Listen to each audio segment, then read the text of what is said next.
Now, friend, that's trust. There are people that we know like that, but they've demonstrated that to us because of the character of their lives.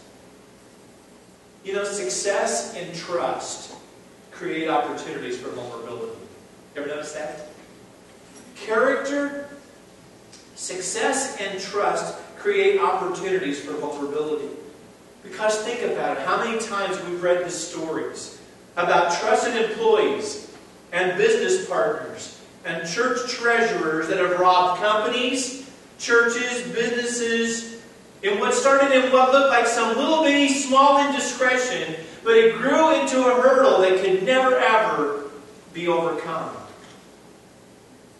Verse 6 in chapter 39, Potiphar put him, Joseph, in charge of his household, and he entrusted to his care everything that he owned. Man, this is working out really good. It was a bad situation, but it's working out good. And there's something else that's important, where we really begin. Yeah, this story hinges on in this next phrase of this verse 6. Now, Joseph was well built and handsome. Ladies, I'm sure that your imagination can take you wherever you want to go with this. But you have to allow this to be a part of the story. He was well built. Maybe hunk and burn in love. Whatever. It's important to understand that this is a really important part of the story. And with that, he'd been there. His master trusted him. Man of character and integrity. He's good looking. And the next verse tells us that one day, it just dawned on Potiphar's wife. She took notice of this well-built, good-looking young man, this Hebrew, that was in charge of everything.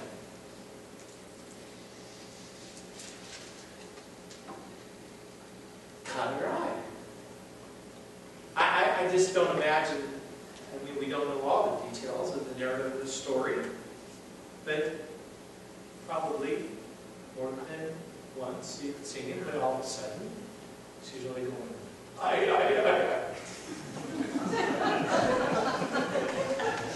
She says, in verse 7, come to bed.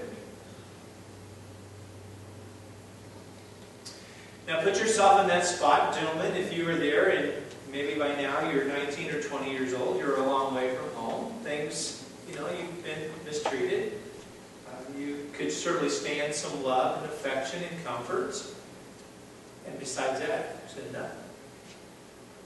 I mean, here's someone, she wasn't timid, she wasn't shy, she threw, we understand that terminology, she threw herself at him.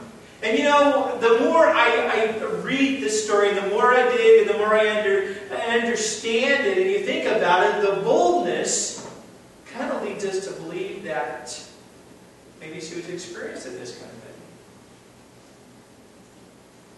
Because the fact is, she wanted to go to bed with Joseph, and she wanted to go to bed with him right then, and she wanted to have sex with him. The fact that she was married didn't matter. One of the things that I have observed, too, in all these years of ministry and dealing with folks that end up in situations like this,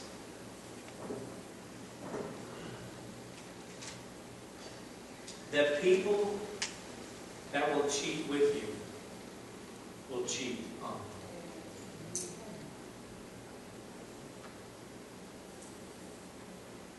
This kind of thing goes on by the hour in people's homes, as they hide behind their computers, and people texting on their cell phones, and talking on their cell phones. And it goes both ways, men and women. This kind of thing goes on in the workplace, in hotel bars with business travelers, and Lord knows it's happened in a church or two. This desperate housewife throws herself at this well-built, handsome young man that her husband has entrusted his entire household, everything he has.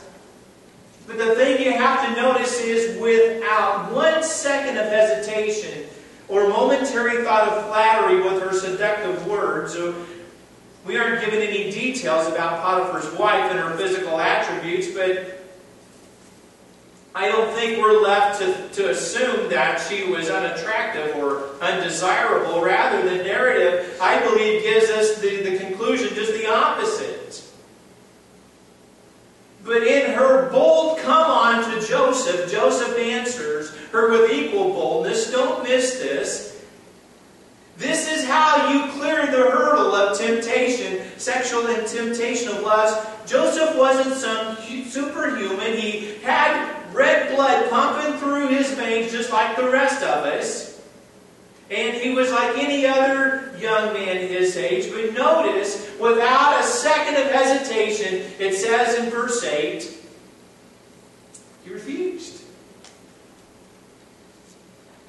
Joseph comes right back and he says to her there in verses 8 and 9, my master does not concern himself with anything in the house. Everything he owns he is entrusted to my care. First of all, I have an obligation to him. No one in this house is greater than I am. My master has withheld nothing from me except you, because you are his wife. You belong to him. You don't belong to me. And secondly, how then could I do such a thing, a wicked thing, and sin against God? He had an obligation to 2 masters, his earthly master and his heavenly master.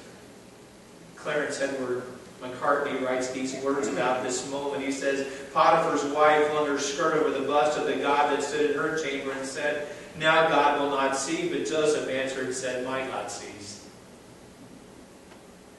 Now let me tell you something this morning. That speech that Joseph made, you better have one just like it prepared.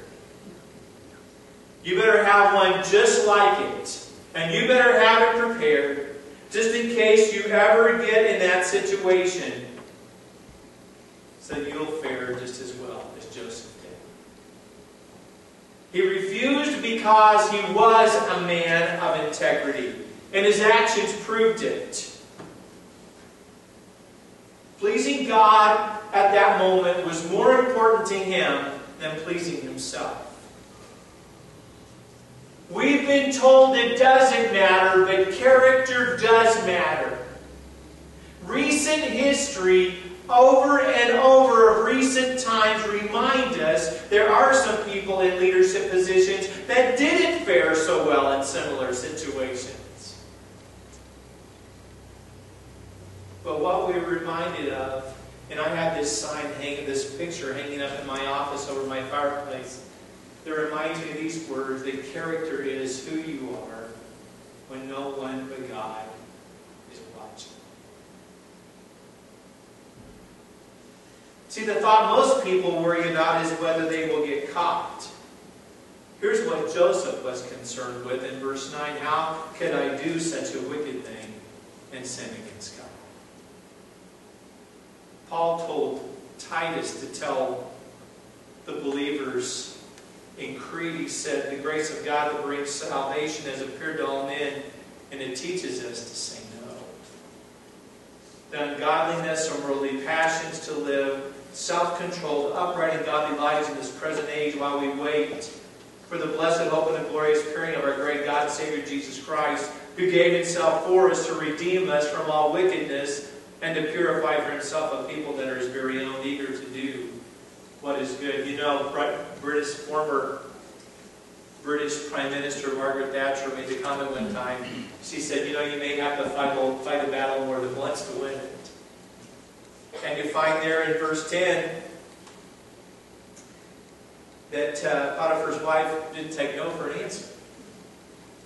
And she spoke to him day after day, but he refused to go to bed with her or even be with her. Well, it tells you something about where you put yourself in situations you put yourself in. You know, this was in the days before you could file a sexual harassment lawsuit in the workplace.